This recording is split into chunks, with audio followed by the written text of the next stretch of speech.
మన దేశంలో రాహుల్ గాంధీ చెప్తుంటారు, కమ్యూనిస్ట్ వాళ్ళు చెప్తుంటారు, అన్ఎంప్లాయ్మెంట్. మనం చాలాసార్లు మాట్లాడాం దీని గురించి. ప్లంబర్ దొరకరు, కార్పెంటర్ దొరకరు, ఎలక్ట్రీషియన్ దొరకరు, కానీ సాఫ్ట్వేర్ ఇంజనీర్ దొరుకుతారు మీకు. ఎందుకంటే మన ప్రయారిటీస్ అంతా ఓన్లీ నాకు ఎయిర్ కండిషన్ రూమ్ కావాలి, నాకు ల్యాప్టాప్ కావాలి, బ్లూ కలర్డ్ వర్కర్, నేను మస్ట్ అక్కడ కూర్చుంటాను, బయటికి వెళ్ళను, కష్టపడాల్సిన పని నాకు నాతో కాదు. ఓకే, ఈ పరిస్థితుల్లో వాసుదేవన్ గారు ఈ ముద్రా లోన్ 50 కోట్లు మీరు ఒక కిరాణా కొట్టు పెట్టుకుంటే ఒక అసిస్టెంట్ పెట్టుకుంటారు మీరు తోడు. ఓకే, ఎవరో పని చేయడానికి. ఓకే, మీరు లేనప్పుడు కొంచెం చూసుకుంటాడు. కుట్టు మిషన్ తీసుకున్నప్పుడు ఓకే, ఈవెన్ మీరు ఒక 50,000 తీసుకున్నారనుకోండి లోన్, 5-6 కుట్టు మిషన్లు తీసుకుంటారు మినిమం. 6 మందికి ఉద్యోగం ఇస్తారు. ఒక మనిషి 6 కుట్టు మిషన్ పని చేయలేరు కదా, తీసుకున్న ఆమె కూడా 5 మంది 6 మందికి ఉద్యోగం ఇస్తారు. అదంతా పక్కన పెట్టి మనం ఒక్కరికే తీసుకుందాం అంటే ఇద్దరు 15 to 2 is 100 crores. 100 కోట్ల మందికి ఉపాధి కల్పించారు మోదీ గారు. ఇదే నేను చెప్తాను, ఇది ఐసోలేటెడ్ ఇన్సిడెంట్స్ చూస్తున్నాం. జన్ధన్ సపరేట్, కన్సాలిడేట్ చేసి చూడాలి. ఎందుకంటే ప్రతి స్కీమ్కి 80 కోట్ల మందికి ఇవాళ కూడా మనం ఫ్రీగా బియ్యం ఇస్తున్నాం. మోదీ గవర్నమెంట్ ఇస్తున్నారు. 81 కోట్ 81 crores. ఇది కోవిడ్ టైం నుంచి మొదలై 140 కోట్లలో 81 కోట్ల మందికి మనం ఫ్రీ రేషన్ ఇస్తాం. లోకంలో ఎక్కడ లేదు. ఇప్పుడు చెప్పండి, హంగర్ ఇండెక్స్ అంటారు. మీరు బియ్యం ఇచ్చినప్పుడు మన హంగర్ ఇండెక్స్ ఇక్కడ వస్తుంది. ఇది ఏదో ఎన్జిఓ వాళ్ళు తయారు చేసి ఉంటారు, ఇక్కడ కూర్చొని స్విట్జర్లాండ్లో ఎక్కడ కూర్చొని. సో మోదీ గవర్నమెంట్ చేసింది ఇది ఒక పెద్ద ముద్రా లోన్తో.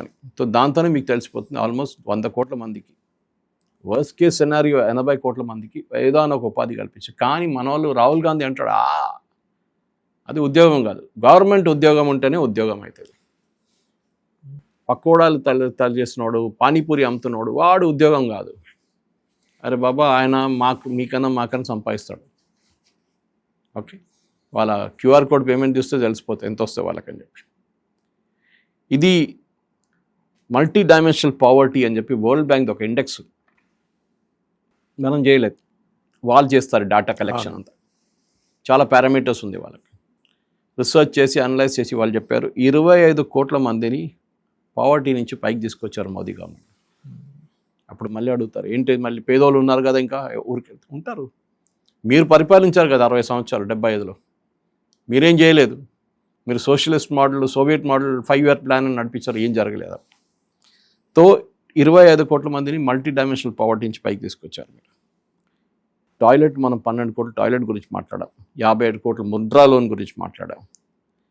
జన ఔషధి కేంద్ర, మనందరికీ తెలుసు, మనకు మెడిసిన్ కొనడానికి వెళ్తే ఫార్మా కంపెనీస్ దాని నుంచి విపరీతమైన డబ్బులు సంపాదించుకుంటారు. Okay, so Modi government natural generic దాంట్లో జన ఔషధి కేంద్రాలు పెట్టారు ఆల్ ఓవర్ ద కంట్రీ. మనం గవర్నమెంట్ హాస్పిటల్కి వెళ్ళినా కానీ కొన్ని పాపులర్ ఏరియాస్లో కూడా జన ఔషధి కేంద్రాలు కానీ జనరిక్ అమ్ముతారు వాళ్ళు. వాసుదేవన్ గారు ఇప్పుడు దాకా జన ఔషధి కేంద్రం నుంచి సప్లై చేసిన మెడిసిన్తో ప్రజలకు వచ్చిన సేవింగ్స్, ప్రజలు పెట్టిన డబ్బులు కొనుక్కోవడం కాదు, ప్రజలకు వచ్చిన సేవింగ్స్ అంటే మీరు బయట ఒక మందు తీసుకున్నప్పుడు 100 రూపాయలు ఉంటే జన ఔషధి కేంద్రాలు అది మీకు 15-20 రూపాయలు. ఆ సేవింగ్ ఉంది చూడండి, 40,000 కోట్లు. 40,000 కోట్లు సేవ్ అయింది జన ఔషధి కేంద్రాన్ని. ఇంకా అది ఎక్స్పాండ్ చేయాలండి, కానీ కర్ణాటక లాంటి రాష్ట్రాల్లో గవర్నమెంట్ హాస్పిటల్ లోపల జన ఔషధి కేంద్రాలు అలౌ చేయట్లేదు, ప్రైవేట్ వాళ్ళని అలౌ చేస్తున్నారు. ఆలోచించండి, ఎందుకంటే మాఫియా అది, అదో పెద్ద mafia, pharma mafia. Rural roads మనం హైవేతో చూస్తున్నాం మనం చాలా మటుకు. రూరల్ రోడ్స్లో అంటే మనం ప్రధానమంత్రి గ్రామీణ వికాస్ యోజన కింద వస్తున్నప్పుడు 7 లక్షల కిలోమీటర్ల రోడ్లు వేశారు. 7 లక్షల కిలోమీటర్ రోడ్లు వేశారు. దాని తర్వాత ట్యాప్ వాటర్, మీరు జల్ జీవన్ మిషన్ వెబ్సైట్కి వెళ్ళండి. ఇవాళ ఆ వెబ్సైట్లో ఇప్పుడు కూడా మీరు ఇవాళ పొద్దున ఎన్ని ట్యాప్లలో ఎక్కడ నీళ్ళు వచ్చినాయి, ఎన్ని కనెక్షన్స్ ఉందని అప్డేటెడ్ ఫిగర్ ఉంటుంది. జల్ జీవన్ మిషన్లో 15 కోట్ల ఇళ్ళకి నీళ్ళు వచ్చింది. 15 crore homes, again multiplied by 4, 60 కోట్ల మంది అంటే 140లో 60 కోట్ల మందికి నీళ్ళు కొత్తగా వచ్చింది. దానికన్నా ముందు వచ్చిన వాళ్ళు ఉంటారు. మన అప్పుడు అపార్ట్మెంట్లో ఉంటాము, మనం గేటెడ్ కమ్యూనిటీ ఉంటాం, లేకుంటే కొంచెం గవర్నమెంట్ అకామిడేషన్లు ఉంటాం. అట్లాంటి దాంట్లో అన్ని రైల్వే కాలనీలు, డిఫెన్స్ కాలనీలు అన్నీ ఉంటాయి. అక్కడ ఎట్లా నీళ్ళు ఉంటుంది. కానీ పేదలకు పావర్టీ ఇన్ఫ్లుయెన్స్ వాళ్ళు ఉన్న లైన్ల కింద ఉన్న వాళ్ళు కాకుండా లోవర్ మిడిల్ క్లాస్ వాళ్ళకి నీళ్ళు జల్ జీవన్ మిషన్ కింద మనం చూసాం. ఈ నంబర్ నేను మీకు చెప్పాను అన్నమాట. ఈ పరిస్థితుల్లో వాసుదేవన్ గారు ఆలోచించండి, 15 కోట్ల ఇంటికి నీళ్ళు పంపించారు. దాని తర్వాత 31 కోట్ల మందికి వర్కర్స్కి సోషల్ సెక్యూరిటీ నెట్లు తీసుకొచ్చారు. అంటే వాళ్ళకి రావాల్సిన పిఎఫ్ కానీ వాళ్ళకి ఈఎస్ఐ కానీ మిగతా దాంట్లో వాళ్ళ కవరేజ్లో తీసుకొచ్చారు. మీరు ఇదన్నీ చూసినప్పుడు ఆలోచిస్తారు, మళ్ళీ మోదీ గవర్నమెంట్ ఏం చేశారని అడిగే చాలామంది ఉంటారు. నేను 5-6 స్కీమ్ల గురించి చెప్పాను, మీకు దానికన్నా ఎక్కువ చెప్పలేదు. కానీ దానికన్నా చాలా మటుకు ఫర్ ఎగ్జాంపుల్ ఆయుష్మాన్ కార్డ్స్ అందరూ తెలిసిందే. ఆయుష్మాన్ కార్డ్స్ 44 కోట్ల కార్డ్స్ ఇష్యూ చేశారు. 44 కోట్లు. మన దేశంలో ఇప్పుడు 140 కోట్ల మంది పాపులేషన్ ఉన్న దేశంలో 102 కోట్లు ఇంటర్నెట్ కనెక్షన్స్ ఉంది. అప్పుడు మీరు అడగొచ్చా దాంతో ఏమైనా సంబంధం ఏంటి, హ్యూమన్ డెవలప్మెంట్. ఇప్పుడు internet has become something very common. ఇప్పుడు మనం ఇప్పుడు ఈవెన్ ఒక హోటల్కి చెక్ఇన్కి వెళ్తే ఫస్ట్ టైం అడిగేది రూమ్ ఉందా లేదా అని కాదు, రూమ్ వచ్చిన తర్వాత ఇమీడియట్ ఫస్ట్ వైఫై పాస్వర్డ్ ఏంటని అడుగుతాం. ఓకే, అది అయిపోయింది. స్టార్టప్స్, ఇది మోదీ గారు వచ్చినప్పటి నుంచి ఇది ఒక పెద్ద మార్పు. ఆయన అందరూ అనుకున్నారు ఎక్కువ గుజరాత్ నుంచి వచ్చిండు, ఆయన ఏం చేస్తాడు స్టార్టప్. కానీ స్టార్టప్ ఇండియా, స్టాండప్ ఇండియా ఇట్లాంటి పద్ధతులు తీసుకొచ్చి భారతదేశంలో ఇప్పుడు 1.4 lakh రిజిస్టర్డ్ స్టార్టప్స్ ఉన్నాయి. రిజిస్టర్డ్ 100 యూనికార్న్లు ఉన్నాయి, 1 బిలియన్ వాల్యుయేషన్ కన్నా ఎక్కువ. Okay, mobile manufacturing Modi government వచ్చినప్పుడు భారతదేశంలో 6 కోట్ల మొబైల్ తయారవుతుండే. ఇప్పుడు 33 కోట్ల మొబైల్ తయారవుతుంది ప్రతి సంవత్సరం. ఆలోచించాను. డిఫెన్స్ ఎక్స్పోర్ట్, మనం చాలా మటుకు డిఫెన్స్ ఇంపోర్ట్ చేస్తున్నాం. ఇప్పుడు ఇవాళ న్యూస్ వచ్చింది, రఫాల్ది మొత్తం చాలా మటుకు భారతదేశం తయారు చేయబోతున్నారు. నెక్స్ట్ సెట్ ఆఫ్ రఫాల్ తయారు చేస్తారు, భారతదేశంలో ఉంటుంది. మేడ్ ఇన్ ఇండియా, ఆత్మనిర్భర్లో ఉంటుంది. డిఫెన్స్ ఎక్స్పోర్ట్ ఒక టైంలో 2014 టైంలో 700 కోట్లు ఉండే. అంటే మన దేశం నుంచి ఎగుమతి చేసేది డిఫెన్స్ ఆయుధాలు ఉండొచ్చు, మిసైల్స్ ఉండొచ్చు. ఇప్పుడు అది లాస్ట్ ఫైనాన్షియల్ ఇయర్లో 38,424 కోట్లు. అంటే ప్రతి మినిస్ట్రీకి మోదీ గారు ట్రాక్ చేస్తారు. వాళ్ళ సెక్రటేరియట్లో 500 కోట్ల కన్నా ఎక్కువ ఉన్న ప్రాజెక్ట్స్ని స్పెషల్ సెల్ ట్రాక్ చేస్తారు, సాఫ్ట్వేర్తో ట్రాక్ చేస్తారు. ఎక్కడ దాకా వెళ్ళింది, డైలీ ప్రోగ్రెస్ ఏంటి, ల్యాండ్ అక్విజిషన్ ప్రాబ్లమ్స్ ఉందా, లేకుంటే ఇంకేదైనా ఇష్యూస్ ఉందా, ఎన్వైరన్మెంటల్ క్లియరెన్స్ దొరకలేదా, ఇదంతా వాళ్ళు చెక్ చేస్తారన్నమాట. మోదీ గవర్నమెంట్ వచ్చినప్పుడు దేశంలో 74 ఎయిర్పోర్ట్లు ఉండే, ఇప్పుడు అది 164 ఎయిర్పోర్ట్లు అయినాయి. ఓకే, సో అడగొచ్చి ఏం చేశారు మోదీ గారు. ఎక్స్ప్రెస్ వేస్ అంటే మన నేషనల్ హైవేస్ తీసుకోండి, 1000 కిలోమీటర్లు ఉండే, ఇప్పుడు 7,300 కిలోమీటర్లు, 7,332 కిలోమీటర్లు to be exact. Rail electrification, మన అందరు తెలిసిందే, ముందు మన దగ్గర కోల్ ఇంజిన్ ఉండే, దాని తర్వాత డీజిల్ వచ్చింది. ఇప్పుడు రైల్ ఎలక్ట్రిఫికేషన్ మోదీ గవర్నమెంట్ వచ్చిన టైంలో 2014 21,000 కిలోమీటర్ రైల్ ఉండే, నెట్వర్క్ ఉండే, ఎలక్ట్రిఫైడ్ నెట్వర్క్. ఇప్పుడు అది 69,873, అంటే 70,000 తీసుకోండి. ఆ రోజు ఎక్కడ 21,000, ఎక్కడ 70,000. పెర్ క్యాపిటల్ జీడిపి, అందరూ అంటారు భారతదేశంలో పెర్ క్యాపిటల్ ఏంటి, అది మీరు అంటారు పేదోళ్ళు ఉన్నారు మన దగ్గర. అదే పెర్ క్యాపిటల్ జీడిపి అంటే పర్ పర్సన్ ఉన్న ఇన్కమ్, టోటల్ జీడిపి తీసుకొని మన దేశం పాపులేషన్ డివైడ్ చేస్తే పర్ పర్సన్ జీడిపి వస్తుంది. అది 86,000 ఉండే, 86,000 ఉండే. ఓకే, ఇది అప్పుడు 2,43,000 అయింది, అంటే ఆల్మోస్ట్ 3 times. ఓకే, ఇది ఎట్లా జరుగుతుంది, ఇదన్నీ ఓవరాల్ టక్మన్ రాలేదు పైకి, చాలా టైం పట్టింది దాన్ని చేయడానికి. సో భారతదేశంలో దానికి చెప్పకుండా ఇంకా చాలా ఉన్నాయి. మీరు ఫైనాన్షియల్ మార్కెట్స్ తీసుకోండి, మీరు పబ్లిక్ ఇష్యూస్ తీసుకోండి. మీరు ఎందుకు ఇక్కడ సిటీ నుంచి మీరు రూరల్ ఏరియాస్కి వెళ్తే అక్కడ ఇన్సూరెన్స్ స్కీమ్, ఫార్మర్స్కి పబ్లిక్ డిస్ట్రిబ్యూషన్ స్కీమ్లో అక్కడ ఉన్న ఎఫిషియన్సీ తీసుకొచ్చారు, బయోమెట్రిక్ పెట్టారు, చాలా మార్పులు జరిగింది వాస్తవంగా. సో 12 సంవత్సరాల్లో ఇంకోటి చాలా మటుకు మోదీ గవర్నమెంట్ చేసింది ఏంటంటే లా అండ్ ఆర్డర్ సిచ్యువేషన్. మనది ఎకనామిక్స్, ఇన్ఫ్రాస్ట్రక్చర్ అని పక్కన పెడితే, ఒకటి జమ్మూ కాశ్మీర్లో ఆర్టికల్ 370 తీసేశారు. మనకు గుర్తుంటుంది, మహబూబా ముఫ్తీ లాంటి వాళ్ళు చెప్పారు, ఏ రోజు ఆర్టికల్ 370 తీసేస్తారో ఇక్కడ మొత్తం రోడ్లలో రక్తం పోతుందంట. ఓకే, నదిలాగా పోతుందంట రక్తం. ఏం జరగలేదు. సిటిజన్షిప్ అమెండ్మెంట్ యాక్ట్ తీసుకొచ్చారు. ఏది భారతదేశంలో పక్కనున్న రాష్ట్రాలు, that is Pakistan, Afghanistan and బంగ్లాదేశ్లో ఉన్న హిందూ, సిక్, క్రిస్టియన్, పార్సీ, జైన్, బుద్ధిస్ట్ వీళ్ళని ఎవరైనా అక్కడ హెరాస్ చేస్తున్నారా, అక్కడ ఉండనియట్లేదా, వాళ్ళ మీద ప్రాబ్లమ్కి వాళ్ళు భారతదేశంకి వస్తారు, మేము సిటిజన్షిప్. ట్రిపుల్ తలాక్ ముస్లిం మహిళలకు ఇచ్చిన అన్నిటికంటే పెద్ద గిఫ్ట్, అది కూడా వ్యతిరేకించారు. మన ఉంటారు కదా, అన్నిటికీ వ్యతిరేకిస్తారు. స్పెషల్ మన దగ్గర ఉన్న చార్మినార్ పార్టీ ఒకటి ఉంది. ఏం చేశారు? ట్రిపుల్ తలాక్ తీసేసాయి, దాన్ని క్రిమినలైజ్ చేసేస్తారు. చాలా మటుకు ఇట్లాంటి మార్పులు మోదీ గవర్నమెంట్ తీసుకొచ్చి, అది చెప్పుకుంటూ పోతే చాలా ఉన్నాయి. కానీ I just Atal tinkering labs, మీరు అనుకుంటా స్కూళ్ళలో అటల్ టింకరింగ్ ల్యాబ్స్ ఎందుకు పెడతారు? ఇన్నోవేషన్ క్రియేట్ చేయడానికి.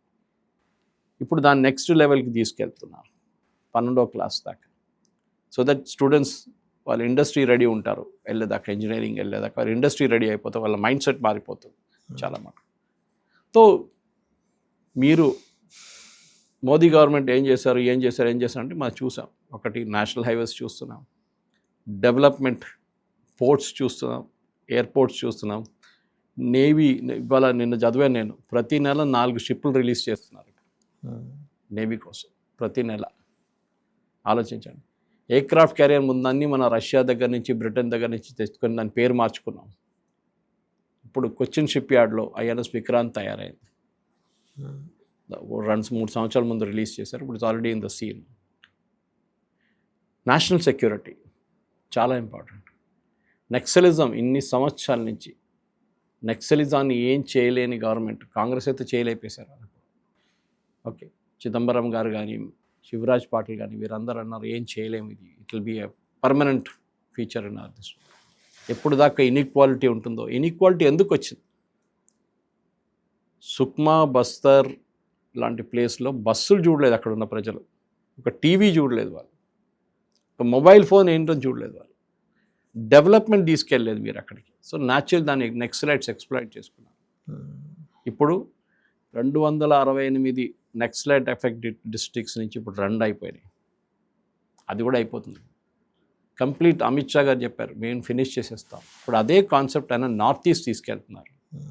నార్త్ ఈస్ట్లో ఎప్పటి నుంచో మనకు ప్రాబ్లం, మీజోస్ కానీ, నాగాస్ కానీ, మణిపూర్లో చాలా మటుకు అక్కడ ఉన్న ఎక్స్ట్రీమిస్ట్ ఎలిమెంట్ ఇంక్లూడింగ్ ఉల్ఫా అస్సాంలో, వీళ్ళని మొత్తం నేను ఫినిష్ చేసేస్తామని చెప్పి అమిత్ షా గారు మళ్ళీ అక్కడ నిఘా పెట్టారు. ఓకే, ఒక స్పెషల్ చాలా మంచి డీజీపీని ఆయన మణిపూర్ పంపించారు, tackle the law and order situation. అది కాకుండా మనం చూసాం ఆపరేషన్ సింధూర్ పాకిస్తాన్ వ్యతిరేకంగా, దానికన్నా ముందు ఊరిలో జరిగిన అండ్ దెన్ పుల్వామాలో జరిగిన ప్రతిసారి we have given a reply. Surgical strike చేసాం, బాలాకోట్ కొట్టాం, దాని తర్వాత మనం చూసాం ఆపరేషన్ సింధూర్ చేసాం పెహల్గాం తర్వాత. దీనికన్నా ముందు 26/11 జరిగినప్పుడు ఏం చేయని మన్మోహన్ సింగ్ గవర్నమెంట్, ఎందుకంటే US చెప్పారంటే ఏం చేయకూడదు, చేస్తే వాళ్ళ కోపం వస్తుంది పాకిస్తాన్. ఆలోచించండి. ఇన్ఫ్రాస్ట్రక్చర్ ఎస్పెషలీ మీరు లద్దాఖ్ వైపు కానీ, మీరు ఇక్కడ అరుణాచల్ ప్రదేశ్ వైపు వెళ్తే ముందు రోడ్లు లేకపోతుండే, చైనీస్ బార్డర్ దాకా రోడ్లు లేవు. మన ఆర్మీ ట్యాంకులు తీసుకెళ్ళాలన్నా, ఆర్మీ మూవ్మెంట్ చేయాలంటే వాళ్ళని ఏం చెప్తారు, లేని రూపాయల రోడ్ నుంచి తీసుకెళ్లాల్సి వస్తుంది వాళ్ళు, లేకుంటే ఎయిర్ డ్రాప్ చేయాల్సి వస్తుంది వాళ్ళు. ఏకే ఆంటనీ గారు అప్పుడున్న డిఫెన్స్ మినిస్టర్ ఒక ఫేమస్ స్టేట్మెంట్ చెప్పారు పార్లమెంట్లో, ఎందుకు రోడ్లు కట్టట్లేదు మీరు అని చెప్తే, అది చైనా కోప్పడతారు మన రోడ్లు కడితే. ఆలోచించండి. ఇదే ఏకే ఆంటనీ చెప్పారు, మీరు ఎందుకు MiG-29 తర్వాత, MiG సిరీస్ తర్వాత మనం కొత్త ఎయిర్క్రాఫ్ట్ ఏం కొనట్లేదు, ఎందుకు? లాస్ట్ 10 సంవత్సరాల యూపీఏ హయాంలో ఒక్క ఎయిర్క్రాఫ్ట్ కూడా కొనలేదు కొత్తది. పాతది నడిపించుకుంటున్నాం, దాన్ని మళ్ళీ మ్యానుఫ్యాక్చర్ చేసుకుంటున్నాం, HAL వాళ్ళు చేసినా, కానీ కొత్త సిరీస్లో 4th జనరేషన్ ఎయిర్క్రాఫ్ట్ వచ్చేసేది మనం ఎందుకు కొనట్లేదంటే అందరూ డబ్బులు లేవు అన్నారు. నేను చెప్పలేదు, మీరు చెప్పలేదు. ఇది ఏకే ఆంటనీ పార్లమెంట్లో చెప్పిన రిప్లై, అప్పుడు కూడా పార్లమెంట్ రికార్డ్స్లో ఉంది. డబ్బులు లేవు మా దగ్గర. తర్వాత మోదీ గవర్నమెంట్ వచ్చిన తర్వాత గవర్నమెంట్ డీల్ చేసి ఫ్రాన్స్తో ఫస్ట్ 3 స్క్వాడ్రన్లు తెచ్చుకున్నాం. మనకు కావాల్సిన 41 స్క్వాడ్రన్లు, ఒక స్క్వాడ్రన్లో 16 ఎయిర్క్రాఫ్ట్ ఉంటుంది, ఫైటర్ ఎయిర్క్రాఫ్ట్. మన దగ్గర ఇప్పుడున్నది 29, అది ఇంకా 3 తగ్గుతుంది, 26 అయిపోతుంది. We never invested in aircraft. ఇప్పుడు రఫేల్ ఆర్డర్ ఇచ్చాం, చాలా పెద్ద ఆర్డర్లు ఇచ్చాం, 120 దాకా. కావేరీ ఇంజిన్ అని చెప్పి DRDO వాళ్ళు ఎప్పటి నుంచో తయారు చేసుకుంటున్న ఒక ఎయిర్క్రాఫ్ట్, మన ఫైటర్ ఎయిర్క్రాఫ్ట్ కోసం, అది ఇప్పుడు దాకా కాలేదు. ఇప్పుడు సాఫ్రాన్తో టైఅప్ చేసి వాళ్ళు టెక్నాలజీ ఇస్తున్నారు. ఫ్రెంచ్ కంపెనీ సాఫ్రాన్ అనే కంపెనీ వరల్డ్లో number 1, one of the biggest companies for fighter jet aircraft engines. రఫాల్ engine వాళ్ళదే, ఫ్రెంచ్ కంపెనీ. సో ప్రతి చోట మనం చూస్తున్న డెవలప్మెంట్ గురించి ఎక్కువ ఫోకస్ ఉంటుంది. కానీ మన దగ్గర రాహుల్ గాంధీ గారు కానీ మిగతా వాళ్ళు కానీ సరే NEET exam they was an issue, దాంట్లో డౌట్ లేదు. మన దాంట్లో చాలా మటుకు 10th క్లాస్ నుంచి స్టాఫ్ సెలక్షన్ కమిషన్ నుంచి, స్టాఫ్ సెలక్షన్ కాదు మన స్టేట్ లెవెల్స్ కమిషన్, గవర్నమెంట్ ఉద్యోగం అన్నిట్లో పేపర్ లీక్ అవుతుంది. అది మన కల్చర్. అది ఒక సెన్స్ ఆఫ్ ఎంటైటిల్మెంట్. అంటే డబ్బులు ఉన్నోడు ఎట్లా పేపర్ తెచ్చుకుంటాడని, అది ఆపాల్సింది. మనం చూసిన జేఈలు ఆపారు వాళ్ళు, టెక్నికల్ కంప్యూటర్ బేస్డ్ టెస్ట్ చేసేసారు. దానికి సొల్యూషన్ తీసుకురావాల్సింది. చూద్దాం ఈసారి మళ్ళీ టెస్ట్ నడుస్తుంది నీట్లో, ఎట్లా నెక్స్ట్ ఇయర్ ఏం చేయబోతున్నా చూద్దాం. చాలా మార్పులు ఉన్నాయి తీసుకురావాల్సి, ఇంకా పనులు ఉన్నాయి చాలా మటుకు. ఏదో అయిపోయిందని అని చెప్పి మోదీ గవర్నమెంట్ కూర్చోట్లేదు. కానీ ఇప్పటిదాకా చేసిన దాని రిపోర్ట్ కార్డ్ డెఫినెట్గా మోదీ గవర్నమెంట్ సబ్మిట్